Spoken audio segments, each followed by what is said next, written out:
Welcome to the Bootleg Baptist Podcast. I am Pastor Nick Staley, joined today with Corban Stewart, local gun nut, and Eric Stewart, local gun nut's brother. He's our lead pastor at our church. It's my new title. That's his new title. It's hyper fundamentalist too.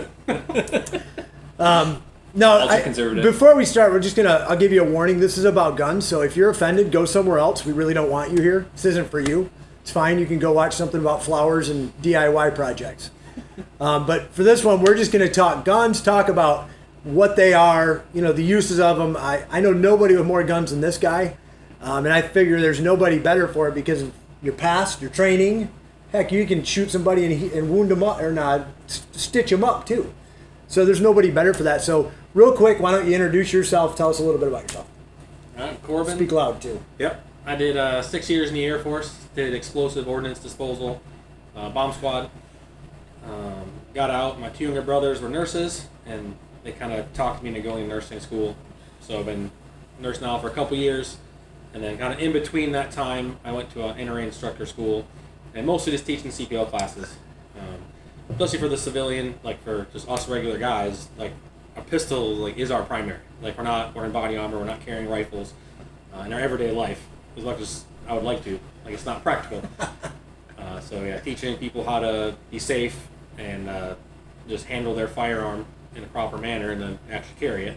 That's kind of mainly what I focus on, and kind of what my collection is focused on. So one question I get a lot is like, if you could only have one gun, which is already asking Eric if you only have one book. Besides the Bible. Yeah. King James, of course. Yeah. Got to be fundamental. Sorry.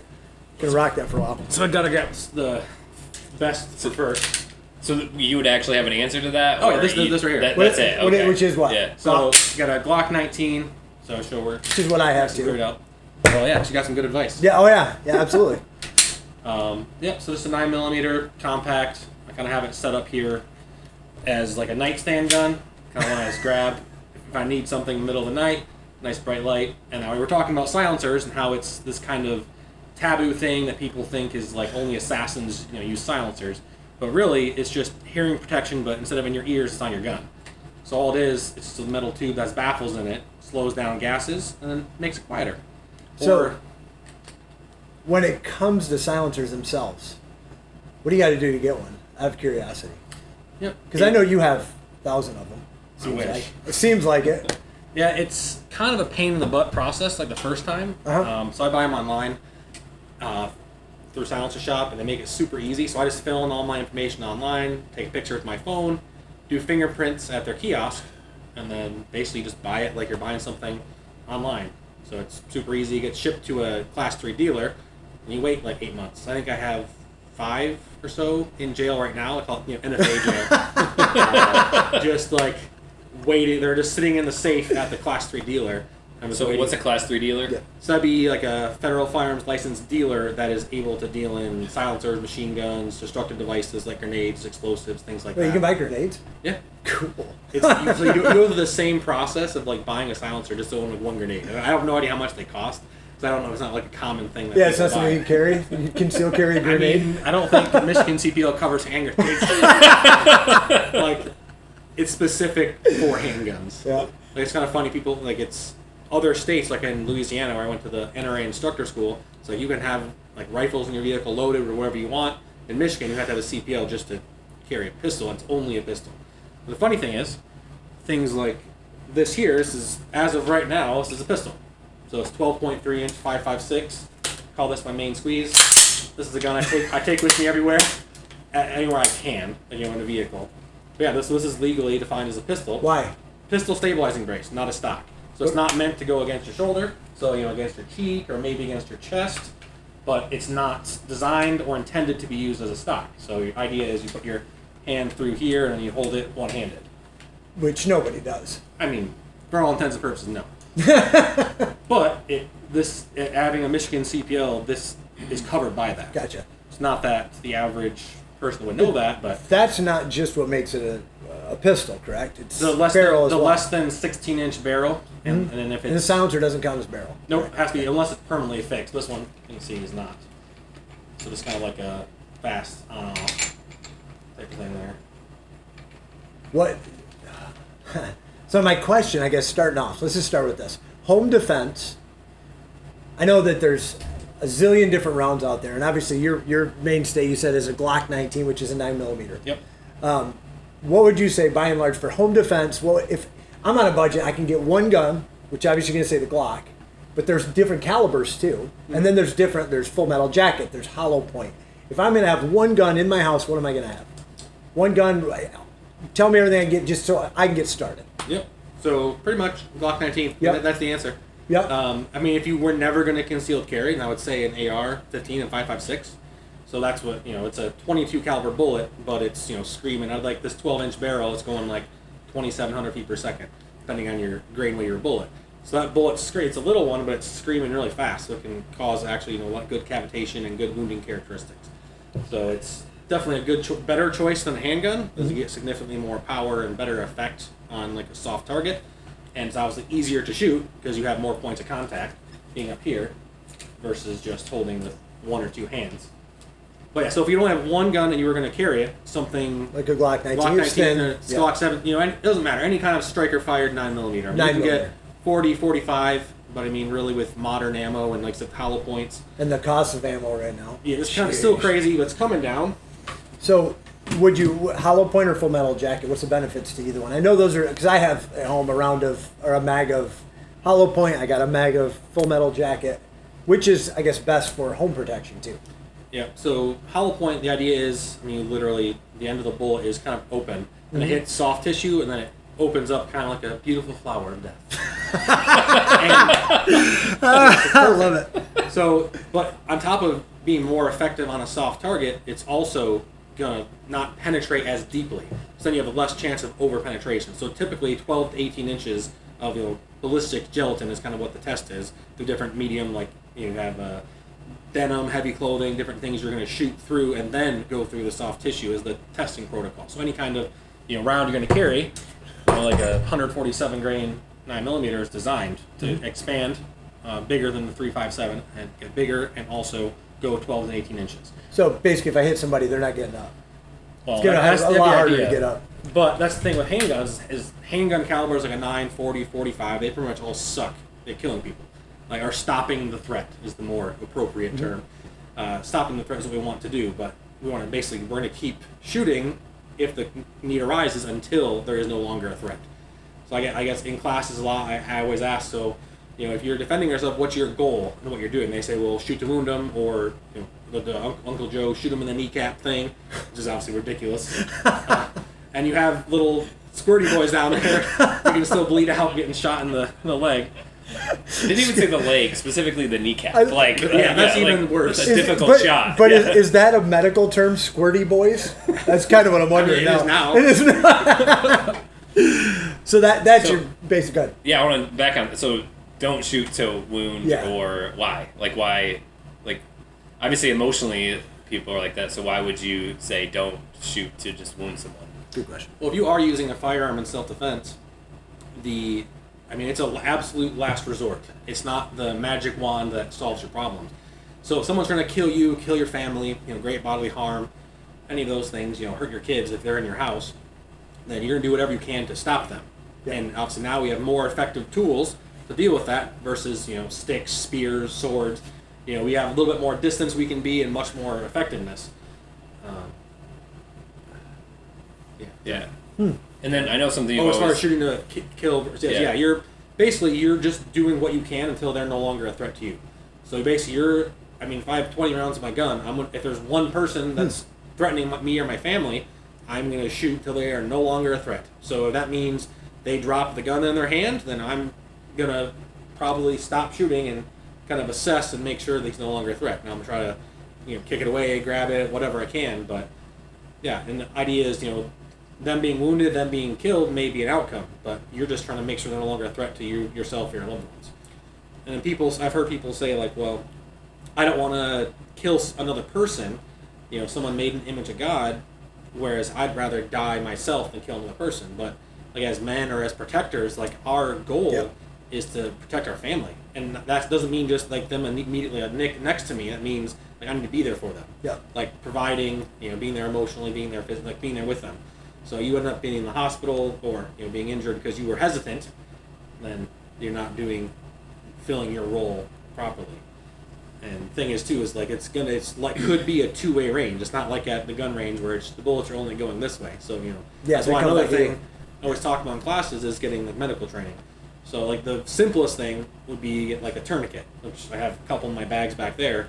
But the number one kind of preventable battlefield loss, and also could potentially be like motor vehicle accident, kind of similar, would be like blood loss from an extremity. So if you get a big gash in your arm, you have an artery severed, then you could bleed out in minutes. So having something that can stop that bleeding, like something as simple as a $30 tourniquet, can save your life, save someone else's life. So that's the other thing too, is not only being able to, not only be able to make holes, but be able to patch holes on yourself or others too. So that's also an important thing to kind of put in your tool bag of stuff you can do. And then you mentioned that's last resort. So what's maybe some mentality or some things like you would commonly recommend people to try to avoid putting yourself in that situation, or maybe just elaborate on that more. So you don't want to the goal is not to go to kill anyone, it's for self-defense. Right. So what are some things that you're doing preventative, or what kind of mentality do you have, just things like that? So we're not, just because we carry a pistol doesn't mean that we're cops. We're not vigilantes. We're basically just regular people who want to live our lives in peace, but we also know that we live in a sinful world where people hurt other people to get what they want. So we want to kind of have that last resort. So what are you doing to try? Oh, the mentality. Yeah. So, absolute avoidance. In Michigan, we aren't required by law to run away. We have a stand your ground type of law, meaning if you're out in public, you're not breaking the law yourself, then you can stand your ground. You don't have to run away. But usually that's the best option. If you have the option to, just get away. But it's different. If I'm out by myself, I'm more likely to maybe try to help someone else. That's also a thing too of if there are people who are helpless, other civilian innocents out there who are being attacked, killed, whatever it is, murdered or raped, anything like that, we can step in legally and also maybe morally, the more training you have. But also the flip side of that is it worth your life? You don't know what's going on. There's an article just recently where a guy was good guy at the gun, basically stopped something from happening, then off-duty cop shot and killed what would have been one of us. So I don't know all the specifics of it, but is it worth you potentially being seen as the bad guy by a cop or someone else and you getting taken out? So avoidance, and also just paying attention to what's going on around you. If you see something bad about to happen, then just leave. That's kind of the simple thing. If you have the ability to, then leave. If not, you have to try to get behind cover, get as far away as you can, and then if you have to, fight. But that's where practice and training and actually knowing how to use your pistol comes in. Because a lot of guys I have this really sweet rifle or something like this, but it's not going to do any good because it's not on you, unless you have a cool bag gun. That one behind you there. So, do you know someone that has a cool bag gun? Yeah. It's that one. Yeah, it's a cool bag gun because it's not really super practical. It weighs like 30 pounds too. I think it's 11. That's heavy gun, but again, 8-inch stringer blackout. So I got a quick test. So this fits in a normal bag that would fit a 15-inch laptop.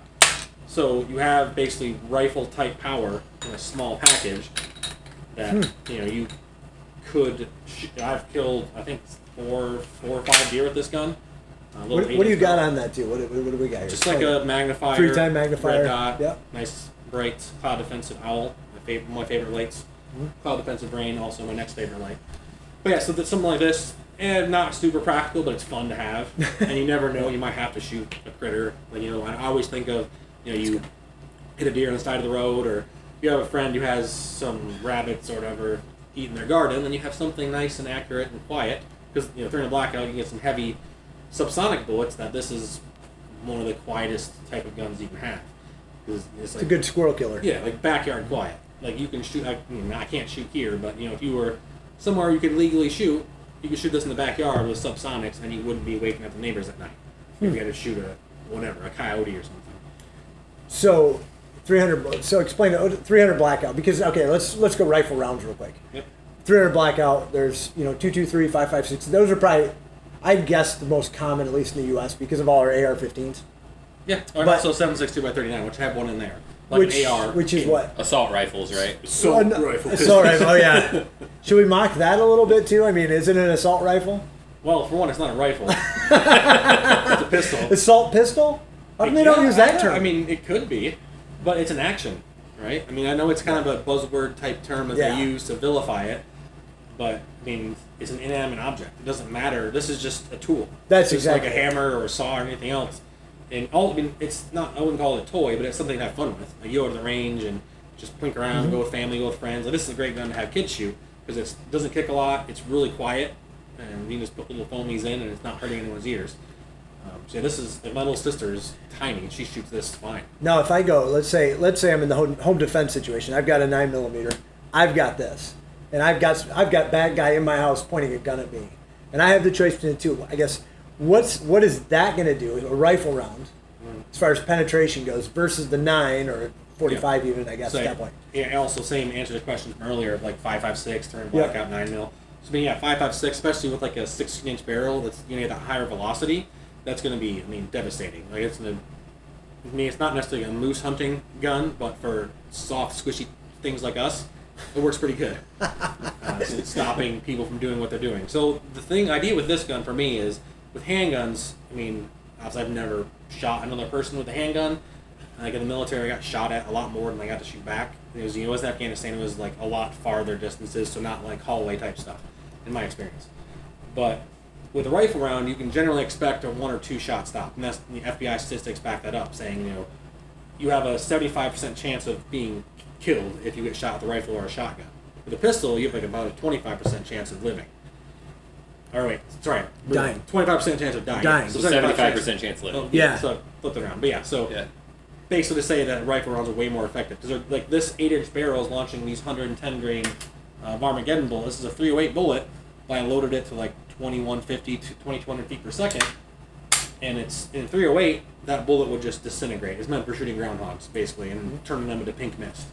But with this 8-inch barrel, I'm launching them a lot slower. Like my 308, I loaded them to like 3300 feet per second. It just disintegrates. With this, there's plenty. Like Arfcom, I watch a lot of his videos. He has the same length barrel, and it just mushrooms. Like it gets big and just kind of stops within like 16 inches. So awesome for that. So, yeah, this is going to be like way outclassed any handgun with supersonics, and obviously a 5.56. So you're going to be way more effective. And again, just the fact that it's a gun that you have more points of contact, and you have a nice bright light, different aiming options. You have 30, 35 round magazines versus 15, 20. You're more stable. But of course, this is harder to use one-handed, and it's still a pistol designed, but you're holding 11 pounds out in front of you, not super easy. But the handgun is something you can always have with you. It's easier to grab. And also on the flip side, people think, well, a handgun's smaller, it's lighter, it's easier to use. But like for my wife, who's not super interested in guns, she prefers a handgun because she doesn't like how much these weigh.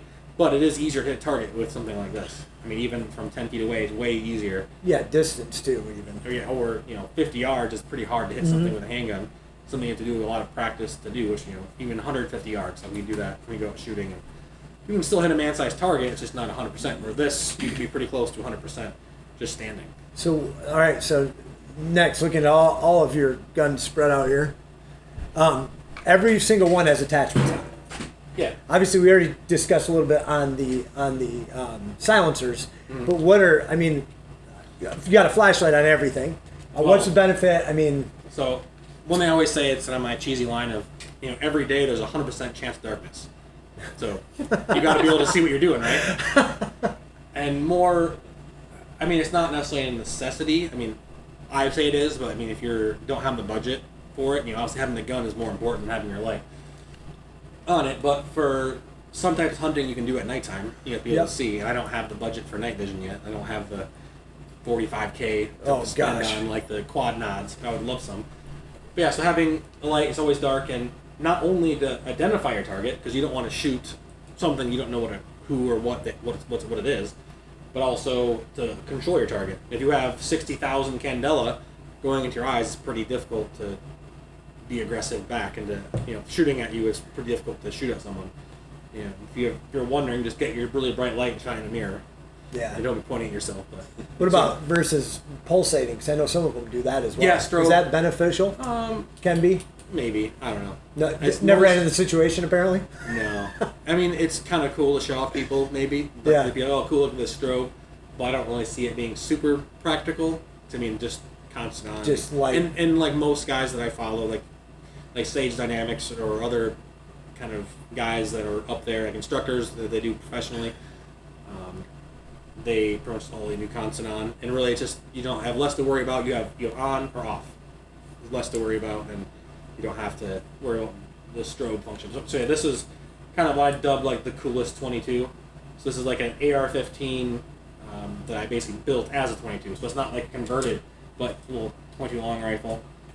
And then this guy, I made it into another folder just for fun. So it's nice and short, and I can just fit in the bag, kind of same thing. But this is like the Squirrel Slayer, Bunny Slayer. Because it's 22. Yeah, so it's a little plinker. Also, yeah, like one of the quietest guns that I have. So fun and cheap to shoot. yeah, well, it used to be cheap. Yeah. Now you're thinking like cheaper. 10 cents Yeah, around. true. Cheaper than everything else. Relatively speaking. Yeah, right? Yeah. So like 9mm, I've seen it for 35 cents a round recently, and like when you and I were talking last, it was like 50 cents a round, like a couple weeks ago. So it's starting to come down a little bit. And then over here. So I was telling them earlier, I kind of have like the dream gun kind of concept, where this is one of them. So got the 19X, basically Glock 19, like the mullet Glock. It's the same size up here, and it's longer in the back. So we got the mullet Glock, but peanut butter Glock. Got the HRS RMR on there, and a CGS Cube comp. This is just a fun gun to shoot. This, like I say, this is like cheating. Like with the compensator and red dot, it's just so easy to shoot. So what does a compensator do versus, I guess, because I've never seen a pistol with compensator on. Yeah, so the lady that went to our church, she called the silencer, she called it like a quiet maker. And this is a loud maker. So the compensator has ports on the top and on the sides that basically it redirects the gases exiting the barrel at high pressure, and it uses that force, and your gun wants to go up. When you're firing, it goes up, and then it kind of pushes back down against that force, and also on the side it pushes. So it keeps you on target. Yeah, so it makes you be able to shoot a lot faster, and you reacquire your red dot faster to actually be able to see your target and hit. And it kind of takes a 9mm recoil to like a 380. I mean, if a 380 were the same size. But yeah, I shoot this and I shoot that without the can on it, and it's pretty noticeable. And it's essentially the same gun. It's loud though too. I mean, yeah, it's gonna be slightly louder than. That's something. If you're in your home and you've got the choice between the two, you're gonna go with the silencer because it ain't gonna deafen you. This thing's gonna make you and that person go deaf. Yeah, but I mean that's also the flip side of that is. I know, like the Warrior Poet Society, he says he wants to have the loudest, most obnoxious muzzle brake on his gun to let the whole neighborhood know what's going on. Yeah, that's true. But I'd rather protect my hearing and my family's hearing.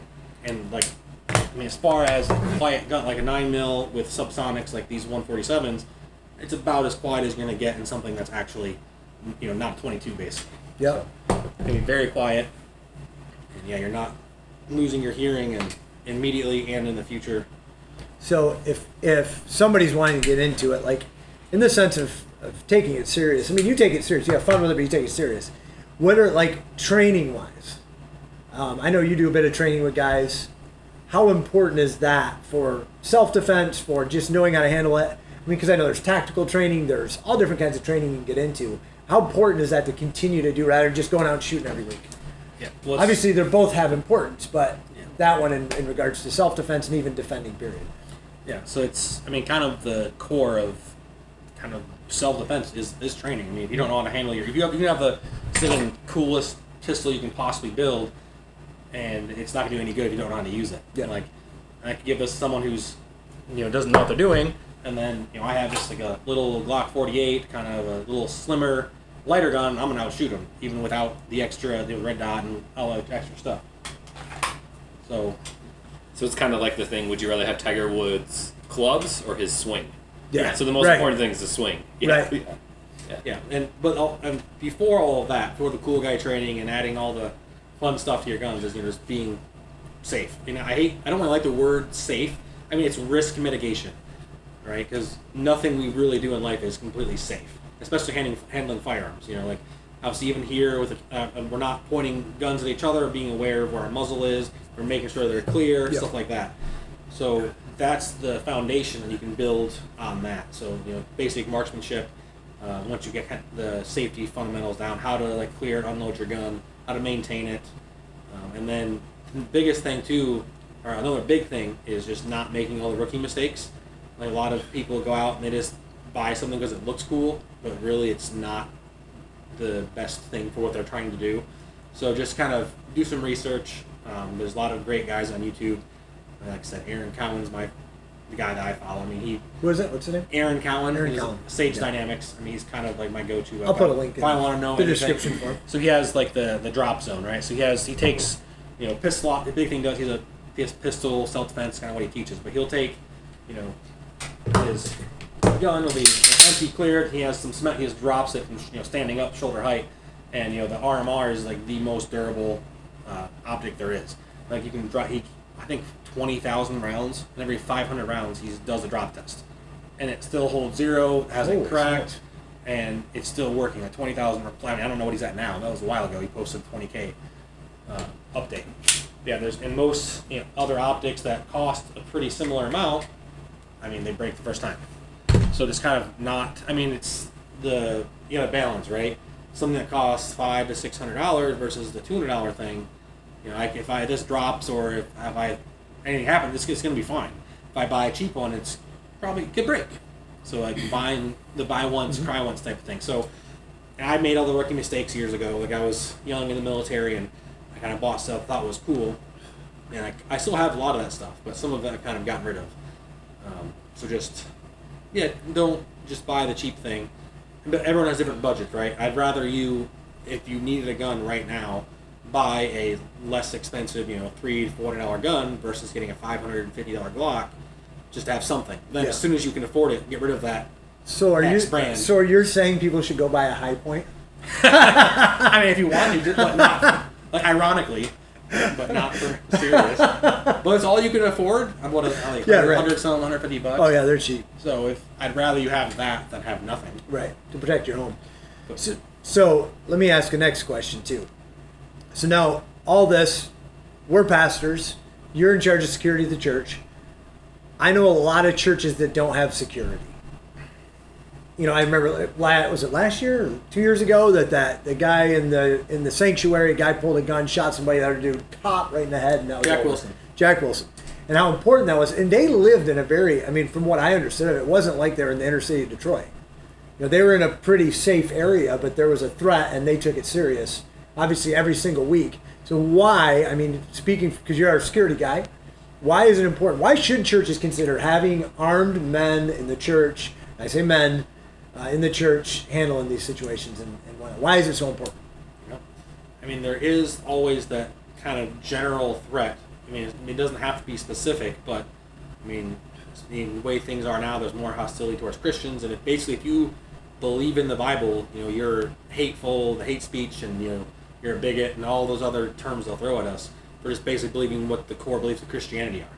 And they'll, we'll be tolerant of you because you're a Christian, but as soon as you say something because of your beliefs, then, now you're a bigot.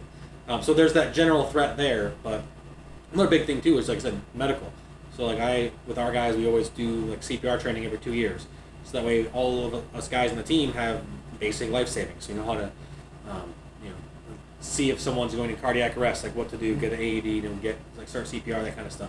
So that's really important. That's kind of really honestly the more likely thing to happen. Correct. And I don't think it's happened at our church, but I've talked to other people, or on Facebook groups and stuff where that's happened, and that helped them having a organized security team. Because if something happens, it's just going to be chaos. It's not something that really the average person or everyday person thinks of and plans for. So we have radios, we have communication, and we have people designated in different areas that kind of know what the plan is if something does happen. And so the communication is a huge part. But then, of course, if there is a threat, we have people that are armed. Everyone that's on the team, we all know who each other are. We all are armed every week, but we have designated people on each week.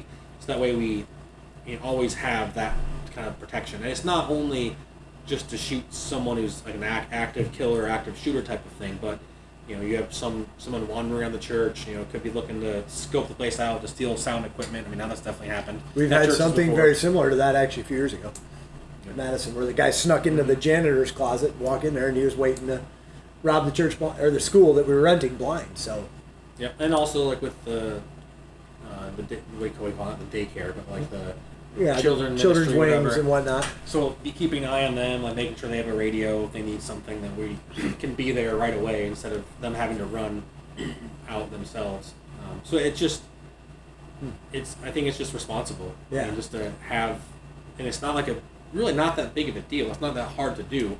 It's just the communication, like with the elders, pastor, so they know what's going on. They know who's on the team, and we've had it. In our church, we had people who were carrying firearms in the church that we didn't know about it. I mean, Michigan law says you can't carry in a church unless you have verbal or written permission from the board, elders, pastor. So I'm all for people carrying. I want more people to be concealed carrying, but also want to know who those people are in a setting where we're all in a confined space and there's a little bit more risk than just being out in public, like being Christian and being gathered like that. Yeah, you're really an easy target too. Mm-hmm. Yeah, very easy target. So we got to be extra vigilant and kind of pay attention. We have people at the door, and we've caught at least two since we've been at this location, where we've saw people carrying a firearm, and we kind of just very calmly confront them, and haven't had any issues. But so you don't recommend though, like a church goes, you know what, we're gonna have a security team. Everybody's gonna bring their firearm next week, and that's our security team. Rather, it should be organized. It should have plans. It should deal with safety, security, even health and that level of taking care of people, but also knowing who they are. Yep. I mean, because it seems like any church, you know what, old Joe, he's got a shotgun. He'll just bring it to church with him on Sunday. But it's really not how it should work. I mean, I know you guys practice periodically together and communicate a lot. So, I mean, how important is that just to making sure it's organized too? Yeah.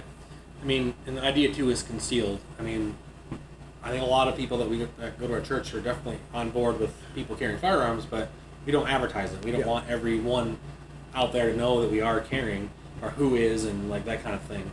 So just that's kind of when we're on the defensive. Like when we're out in public, we're at church. We aren't the aggressor. We're not wearing body armor. We're not carrying rifles. So the concealment is a big part of our defense. So if someone does come in meaning us harm, they can't just come in and take out the guys that they know are carrying. So them not knowing who we are necessarily, like someone just coming in, then just keep kind of everyone calm. I mean, really, we don't need to be like showing off our guns in church. Like it's just, I mean, I feel like some people will be okay with it, but you probably want to, but yeah. Yeah, I know. But there's also try not to. The safety aspect to that too. Of the more you handle firearms, the more chance there is for a negligent discharge. And like here, pretty safe direction over here where we are handling guns, but like in church, you have probably cement floor, or there's stuff for bullets to bounce off of. Like I worked at the gun range in New Orleans, and we would do that. We'd take our guns, we'd clear them, like we were really safe about it. And then we would show it to the customer, like, hey, this is how you can build your gun, or hey, it's kind of like this one here. And my buddy basically, I'll show you, I can do what he did, but took his Glock, he dropped a live round in and dropped his slide, and then it went off. It fired into the ground. So he was pointing in a safe direction. His finger wasn't on the trigger, but the gun went off. Because he had a light trigger spring in there, and it just didn't have the tension to hold the firing pin back.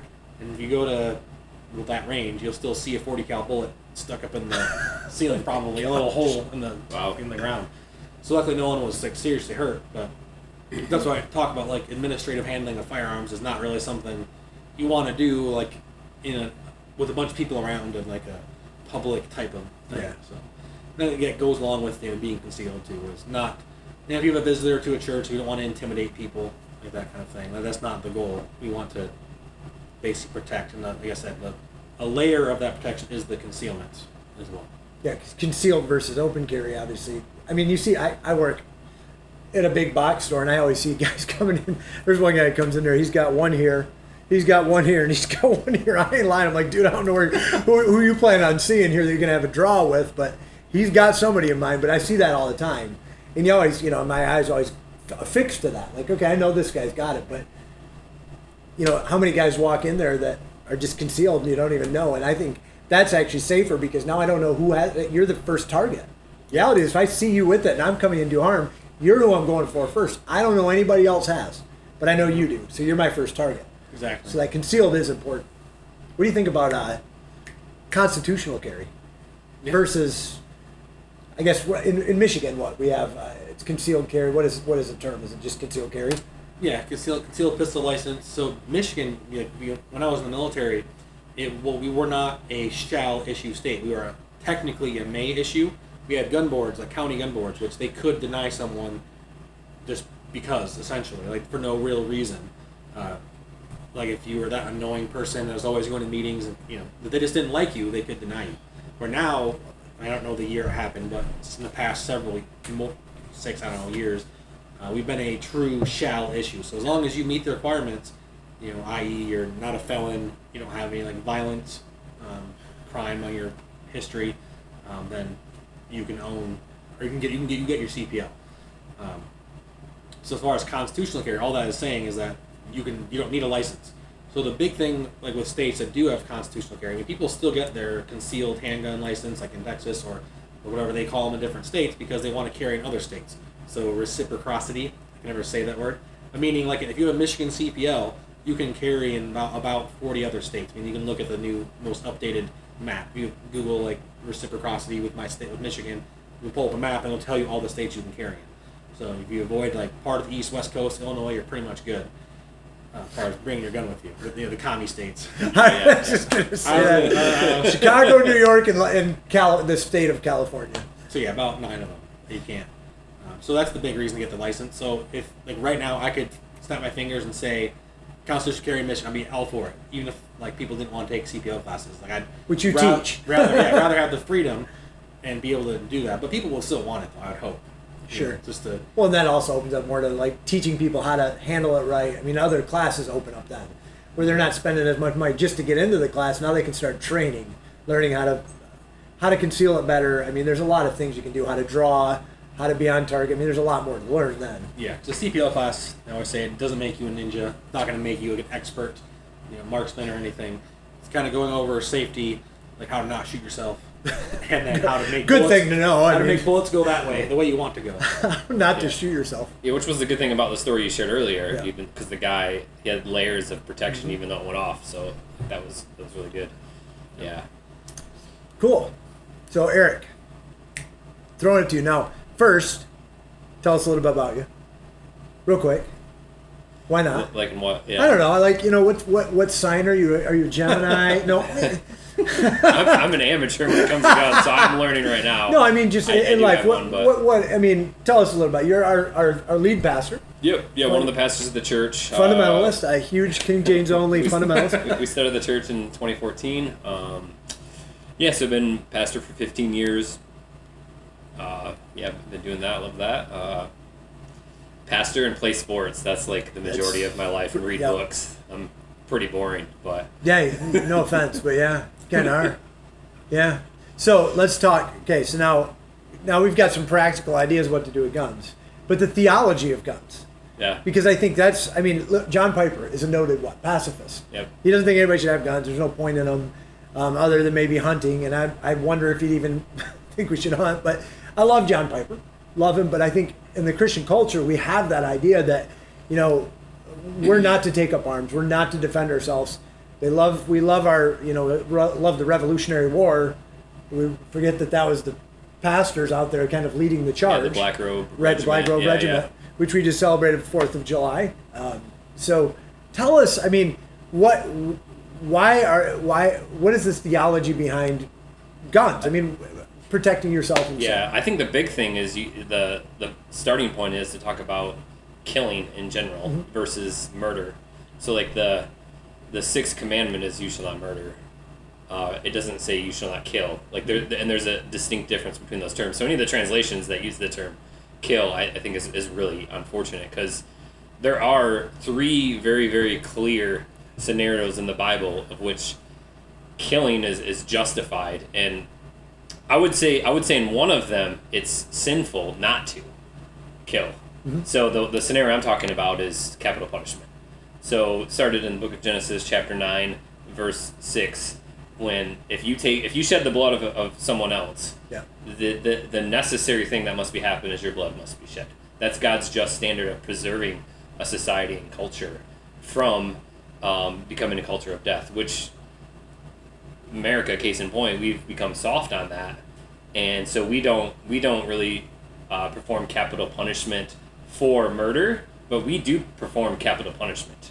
But it's usually babies in the womb that get in a sense they get killed. Yeah. So a culture and society. We lost our screen. It's okay. There's going to be killing until Jesus comes again, and He makes all things new.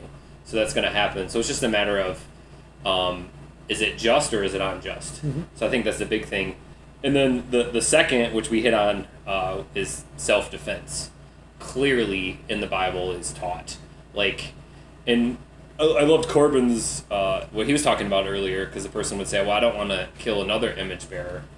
But if you allow them to kill you, that is. So if you just surrender your life, you are allowing an image bearer to be died. So self-defense is very, very clear. And the clearest passage is Exodus 22:2. If a thief is caught breaking in at night and is struck a fatal blow, the defender is not guilty of bloodshed. But if it happens after sunrise, the defender is guilty of bloodshed. So and there's a lot we could go into of how the law of God works, but the law of God always uses case law, like baseline case law. Mm-hmm. So this is saying, even if the person isn't necessarily a direct threat to you, and it's dark out and you don't know, it's justified to take their life. So then the conclusion would be, if they are trying to take your life, then you're justified in that. So that would be the second one. And the third one is just wars, which you hit on, that there is a precedence of just wars, and they're defensive wars, which was a big thing. The Black Robe Regiment, which were the Presbyterians in the American revolt, for independence, is they were very, very clear. We don't fire the first shot. Yeah. We are in a defensive posture. So that's, I think even before you can get on that, is just talking about there is going to be killing in society and culture. It's just a matter, is it just or unjust? Mm-hmm. And our culture today, you mentioned John Piper, who's one of my heroes that benefited from greatly, but the reason he draws that conclusion is because there's a movement. It was started in the Lutheran Church called Pietism, which just really ultimately Pietism, dispensational, that disconnects a fully orbed biblical worldview and makes things very mystical and spiritual, and so it doesn't develop a really comprehensive biblical worldview. So self-defense is definitely a given. And when it comes to revolt, what I actually recently heard that makes a lot of sense is we couldn't technically even have a revolt unless you had a magistrate leading it, because it's not the church's job. I would agree with that. And it would have to fall to a magistrate to say, yes, we're taking up arms, which, I think people freak out in this country and think everybody and their uncle is trying to start a war. But in reality, we're not. Even your weapons here, they're tools. Yep. And in that, we're not at that point. It's just reality. Praise God we're not, but we do have that ability to protect ourselves, protect our family. I can tell you right now, if somebody messes with my wife in a way that I think you're going to hurt or harm her or kill her, you're not going to walk out alive. That's all there is to it. Yeah. One of us is going to walk out dead. I guarantee you that. Yeah, and that's a really good point you hit on the magistrates, because that's the same thing with capital punishment. Yeah. So God has entrusted the state with that duty. The church is not to have anything to do with executing people. The tool that God has given the church is the sword of the Spirit, the Word of God. So even a person that's committed murder, our job is not to put him to death. Yeah. Our job is to preach Christ to him. However, our job is still to encourage magistrates to uphold justice. Right. Because that was why God made that covenant with Noah, because it was a covenant of preservation. Mm-hmm. Because if that was not in place and people were allowed to kill without punishment, then you have a society and culture that's out of control, and there's going to be killing. So that was God's blessing to preserve us. We're sponsored by Guinness, right? No, yeah, we are sponsored by Guinness. Official sponsor, unofficial sponsor is Guinness, by the way. We're throwing all these out here. Guinness and Glock. So Guinness, if you want to send us free beer. Glock, if you want to send us some free guns. We're good with both of those things. And I don't know, what do you got there? Man of War, is that what you said, or no do you got? Yeah, Man of War 10th anniversary. So, yeah, maybe we're sponsored by Man of War, too. So we're sponsored by all these. Feel free to send them right to my house. I'll give you the address and send me a private message. I'll share them with these guys, I promise. So I guess at the end of the day, though, now let's change this around. Now, in a church, like we were talking, security in a church. Again, biblical to defend one another, to have that there. I mean, I could hear objections. I could hear people saying it's a house of prayer for all the nations, but reality is we need to protect one another too, right? Yeah, I mean, absolutely. It's got to be done. I think all of those responses are just emotional, and they're not like rooted in principles, and that just hits on a bigger part of our life. Is we have been discipled in a sissified culture. Yeah. Like that's just the reality of it, and yes, we have in a culture that there is a religion in America today. Like again, there's no neutrality. There is going to be a religious system, and we have a religious system of secularism, which secularism ultimately is salvation through the state and what the state says goes. And of course, if the state has the power, they want the people to be stupid and impotent. You know, they don't want them to own weapons, defend themselves. They want them just follow them. So imagine how they treat us now, like vilifying us, saying all this stuff. Imagine we weren't armed. Like, right, how is that going to change when we're defenseless? Yeah. Which blows my mind how Australia doesn't have guns. These are like the manly men of the world, and they gave up their guns willingly. What's wrong with you people? Like Sproul said. I mean, honestly, it's stupid. But, I mean, that's where we're at, unfortunately. And it's propaganda. Yep. So every time there's a shooting, or I don't even know anymore. Like, do they make stories up sometimes? Maybe, but like even if there is, like it's manipulated and used to show. And then people that don't grow up around guns, it's like you think that they are evil in and of themselves. Like you're terrified of them. And like, I mean, Corban, our house, like there was guns laying around everywhere, right? Like there's just, that was a way, like, but Dad taught us, like, you know, he taught us how to use them, how to use them the right way. And but if you don't grow up around that and you're discipled by the media, it's just emotion. It's purely emotional response.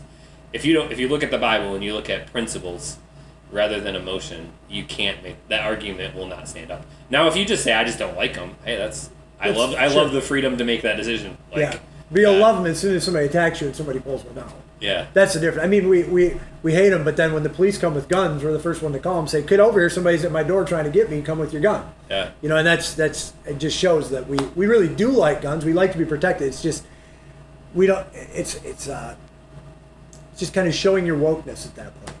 I guess. I mean, you really don't want to. You don't want the truth of what's really going on. I mean, we want.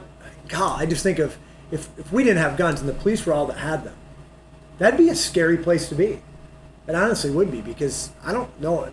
There's plenty of great police officers out there. I'm not knocking that, but truly, that's an armed government with an unarmed people, and you stand no chance. I mean, yeah, sure, that they've got F-15s and nukes, but we've still got our weapons, and there is that level of protecting ourselves, because that's what reality comes down to. These are here to protect your family, your home, yourself, your friends, and so. And if it comes down to it, your nation. Right, absolutely. And hopefully that we have tons of steps before we get to that point, are like peaceful ways of resolving things, but that is the ultimate kind of checks and balances, where they say, like the government now, they can't decide, are AR-15s like weapons of mass destruction, or are they just like you have to have, like I said, nukes and F-15s. Like, can't decide if they're worthless or if they're like the ultimate killing machine. But really, it's just every American should own one if they want to. Yeah. And be able to.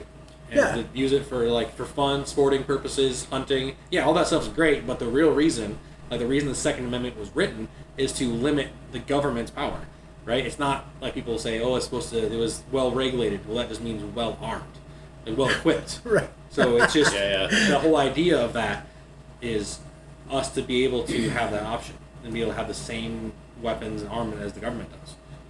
Civilians owned cannons back in the day. Like he's something else that president said. Like, oh, they couldn't own this or that. Like, no, people own cannons, like private people. And that would be like owning like a rocket launcher or whatever, something like that today. Well, there's civilians who own jets, like fighter jets. My son, I don't know how he's related. It's like my second cousin or something. I've never met the guy. My dad was telling me about him. He actually owns like an old military jet. It's pretty cool. I actually saw pictures of it online. I'm like, this dude owns a jet. Like, that's pretty cool. So you got your F-15s, but you still got there's plenty of people out there that have other flying. I'm sure we don't have a nuke, but the reality is we do have the weapons, and that is a deterrent. You're right. We're going to keep the government off our back a bit. So, cool. So something you mentioned earlier, I think we should go in a little more, is talking about the war for independence. And so I think that's important, because you're even in that, you're not just like a revolutionary, right? Like you mentioned, it would have to be a civil magistrate. Yep. And so like flesh that idea out a little more. Like what you mean by that. Right. So obviously, when we look at the spheres of government, the civil, the church, and the family government, the civil, really looking back even at the Revolutionary War, it was magistrates who started the charge, though, because they were looking at, English law and saying, we're not following that. It wasn't a revolt against the British. In that sense, it was a revolt because they were not withholding their own laws that they put forth for America. They were basically sidestepping them. So magistrates are the ones who stood up and said enough's enough and led the charge. Now the pastors would preach on Sunday, sure. Then they pull out their guns and fight with them because they had somebody to follow. But that's not the church's sphere of authority. The sphere of authority actually flows from the magistrate. If we understand it biblically, it flows from the magistrate to defend. That's their job. And they can call forth a militia. They can call forth, you look at the Old Testament. It wasn't the priest saying, go out and fight. Rather, it was God who was the magistrate saying, go out and fight. He was calling them forth. And in the local India, Deborah, who was a judge, calling out to fight. It's all throughout the scripture. The magistrates are the ones that send us out. Now, if there's no magistrate, then you don't take up arms. You really can't, because at least from the biblical standpoint, we can't because of that fact. You have to have a magistrate, a leader that is a civil authority making that charge. So we need that, if anything. But again, we're not at that point. I think, honestly, I look at it and go, I think we've already halfway lost this fight over guns in the U.S. just because we've willingly let them do all this stuff to us and make it harder and harder to get. We gave it up a long time ago. Yeah, once there's a license involved, approved by the government, they gave it up. They own. Yeah, they own it, and everybody says they'll have a boat accident, but the government's also not stupid. They're made up by people. They know that. Oh, you dropped it there. I'll grab a scuba diver. Let's go find it. Yeah. That's a cop out. If you have to drop your guns in the water to hide them, you already lost. Yeah. Well, it's time to fight. Yeah, you've lost at that point. It's silly. We need more. Actually, we need more. I think there's a guy running in the state. Austin Cheng is his name. Who's going for a constitutional carry. If you look in Michigan for governor, if you look at it, it's great. His Facebook page was for a while. His cover photo is him holding the AR-15. Says, "Here's my." It said something like, "Here's my view on gun control. Come get it." It's like, well, that's a magistrate though. If he gets in the role of a magistrate, that's where we support that and fight for that. I think as men, we ought to fight for that, and as women, they ought to do likewise. We all need that. So historically, there's a story of, I think it was a Turkish empire, Turkish or Ottoman Empire, that was, it was an empire. So when we deal with empires, like America's an empire, we stretch across the globe. The Great British Empire, you had Rome was empire, there's all these empires, and there was one that had it, and the women at that point wanted to be the judges. They thought they could judge more rightly. I think this is like 600s, I could be wrong on that. But they thought they could judge more righteously than the men could, so they fought for that right to become judges. They got the right to become judges. They became judges. Within a few years, they were overrun by what they would call savages or barbarians at the time, but they were overrun. And those same women that were saying we should be in control of and have the power were all of a sudden cowering behind the men saying, protect me. We need to protect our women, but the women need to stand up too, not for the sense to say I need to be in charge, but we need the right to defend ourselves. Especially, look at what's going on with women being abducted and things like that. It doesn't happen as much as we would think it does. They're not physically just stolen. But even at that, a woman with a weapon on her, it's a game changer. It's an absolute game changer. It's the great equalizer. Yeah, it is. It doesn't matter if you're a 100-pound whether it's a guy or a girl, but obviously women are more likely to be smaller, and against someone like our size, like it doesn't matter. Like a bullet is gonna. Yeah, it's gonna rip through either way. You're a bigger target. So yeah, your wife walking through Walmart and she thinks she's being followed. If she's got a gun on her, she knows she can walk after a car totally fine. There's less concern. I think we need we need to arm our women more, honestly. I mean, I've seen. You ever seen the pictures of Israel where they show the women walking in Israel with like ARs on their back? Like, that's smart. I mean, gonna mess around with that chick? I don't think so. It's not concealed at that point. But then again, over there, everybody's going. Yeah, a whole bunch of people doing it. I wouldn't want to walk around just me by myself with no one else doing it. That's like same thing with open carry versus concealed. We kind of talked about that a little bit. But like, you're giving up your biggest advantage, which is them not knowing you have a gun. But if I'm out with a group of guys, we went like at the school in New Orleans, like there'd be like 8 or 9 of us, and we'd all be at the class. We'd go shoot. We shoot during class, and then we'd go out to lunch. And we'd all just open carry because there's like a bunch of us. So I mean, no one's really. We have the advantage at that point. But if it's just me by myself, I don't recommend people by themselves, open carry. I mean, do what you want, but it's just not the smartest, decision. Just like, staying and fighting when you have the option to leave is not the smartest. I mean, you have the right to do it. You can just. Again, in my class, I show videos of people who kind of jump into situations where maybe they wasn't the smartest thing to do, and they got shot. Like the one particular in New Orleans that happened when I was there. Like the guy lived, but if he was smart, instead of jumping into a situation where a woman's being abducted, he was completely not prepared. He just walked up with a cell phone and he got shot. And luckily, the guy's gun jammed because he was going to shoot him in the head. He tried to get his unjam his gun like 3 times. But he we're not cops. Just get a description and just say, hey, this is license plate, this is what they look like, and let the police officers do their job. Again, we're not cops. We're concealed, defensive, protecting role. Yeah. That's the whole idea we're talking about, not just in the church, out in public, us with our families, our wives with our kids, all of that. Cool. So that's a little bit of stuff to think about, isn't it? It's good. We'll talk more on guns in the future. I think it's a good topic. I mean, it really needs to be talked about, especially in the church today. Yeah. One thing before we go, I think would be good. If anyone's local, how can they get connected with you for classes? Maybe we could post links because there's gonna be links. I might be biased, but yeah, I don't know anyone that's more professional and more knowledgeable than Corban. I agree with that. I will put there's links to this podcast if you're listening to it, which I would recommend too if you're gonna listen to this. Go ahead, but watch it. It'll be on YouTube and Facebook too because you'll actually see some of the stuff if it does get taken down. I don't think it will on YouTube. I'm not sure about Facebook, but so you can actually see some of the stuff we're talking about. But yeah, what do you do? Yeah, it's MITac training, so it's MITac training on Facebook. That's pretty much it. You can message me. Really, I kind of just done word of mouth. I don't really I haven't really ever advertised. But I just get classes, so there's people talking, take it, and then tell their friends. So I teach, kind of within a half hour, locally of where we are. So yeah. Teach what though? Concealed? Mostly CPO classes. I do have some kids firearm safety classes planned, and then also some the next step after your CPO class, an advanced concealed carry class. Because in the CPO class, you're essentially you're not drawing from a holster. I mean, I let people if they're been doing it. Most people though aren't at that point.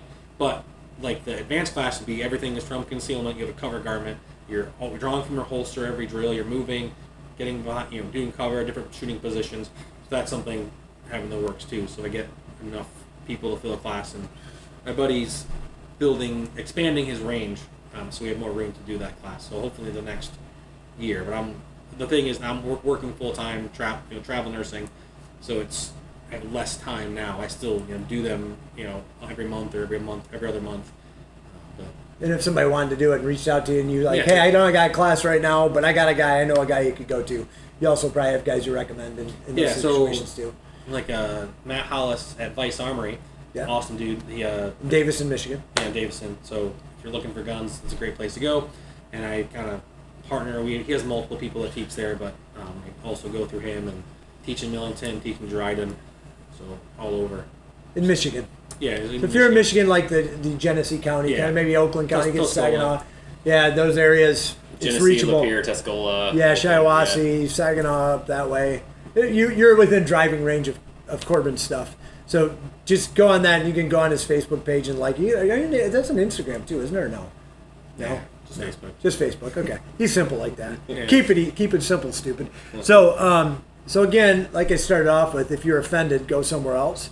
But remember, sponsored by Guinness. Guinness really, really, really want you to sponsor this. Because, Arthur Guinness was a good Christian man. That would be a good discussion sometime. One on Arthur Guinness. Arthur Guinness, he started Guinness beer totally out of a biblical worldview to serve the community. Because they couldn't drink the water. And so the people that had less money, the lower income, they can only get hard liquor. Yep. So they're walking around sloshed all the time, drunk. So one of the things he did was